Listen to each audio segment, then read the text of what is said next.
वंदन केलं आपण. नागपूरला आलो की दरवर्षी मी या ठिकाणी चैत्यभूमीला बाबासाहेबांना वंदन करायला येतो. खरं म्हणजे इथं आल्यानंतर एक ऊर्जा आणि प्रेरणा मिळते. दीक्षाभूमीला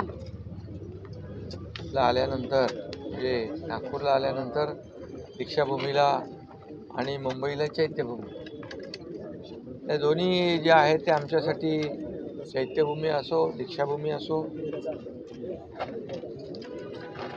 एक श्रद्धा आणि आदर्शाची भूमी आहे. आणि म्हणून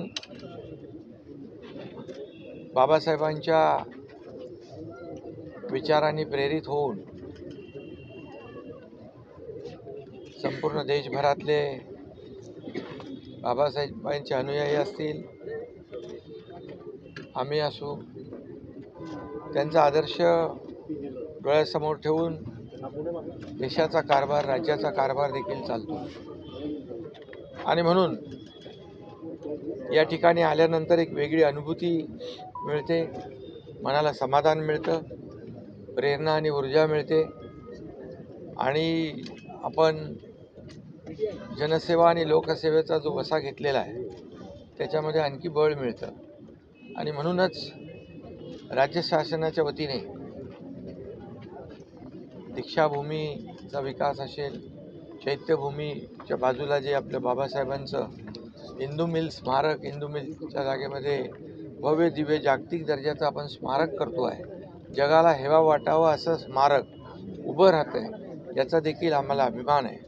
आणि म्हणून बाबासाहेबांचे विचार शिका, संघर्ष करा, संघटित व्हा आणि तळागाळातल्या सर्वसामान्य दलित, शोषित, पीडित या सगळ्यांना समाजाच्या मुख्य प्रवाहामध्ये आणण्याचं काम बाबासाहेबांच्या विचारांनी केलं. आणि म्हणूनच राज्य शासनाच्या वतीने देखील आज आपण प्रत्येक तालुकानिहाय संविधान भवन देखील बांधतोय. संविधान दिन देखील आदरणीय प्रधानमंत्री मोदी साहेबांच्या काळात सुरू झाला.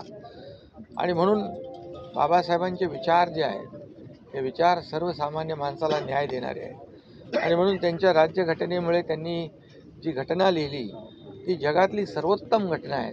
अनेक देशांच्या घटनेचा अभ्यास करून बाबासाहेबांनी सर्वोत्तम घटना तयार केली आणि त्या घटनेवर आपल्या देशाचा कारभार सुरू आहे, राज्याचा कारभार आपण करतो आहे.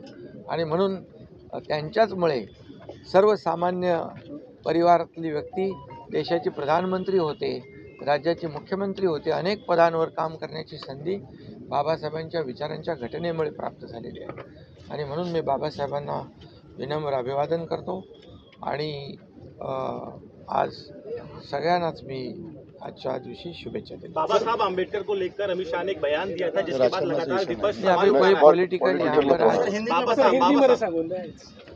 बाबा साहब के आज दीक्षा भूमि में हम लोग आए हैं और निश्चित रूप से यहाँ पर आने के बाद एक प्रेरणा ऊर्जा मिलती है, ये ऊर्जा का स्रोत है और ये हमारे लिए दीक्षा भूमि चैत्य भूमि एक श्रद्धा और आदर्श भूमि है.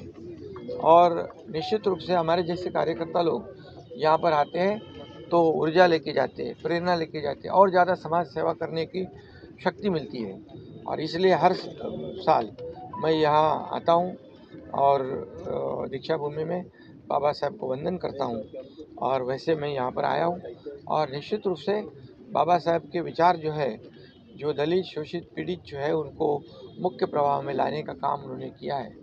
और उन्हीं के वजह से आज सामान्य परिवार के व्यक्ति को देश के प्रधानमंत्री बनने का सौभाग्य प्राप्त हुआ. मुख्यमंत्री बनने का कई लोगों का, मुझे भी पिछले 2.5 साल में वो भी सौभाग्य प्राप्त हुआ. और इसलिए यहाँ पर आने के बाद जो है बहुत ही समाधान मिलता है और ऊर्जा मिलती है. शिंदे साहेब मंत्रिमंडळ विस्ताराला हे राजकीय नाही, हे तर राजकीय विषय नाही. तुम्हाला तिकडे मी बाहर गेट के बाहर ले विधान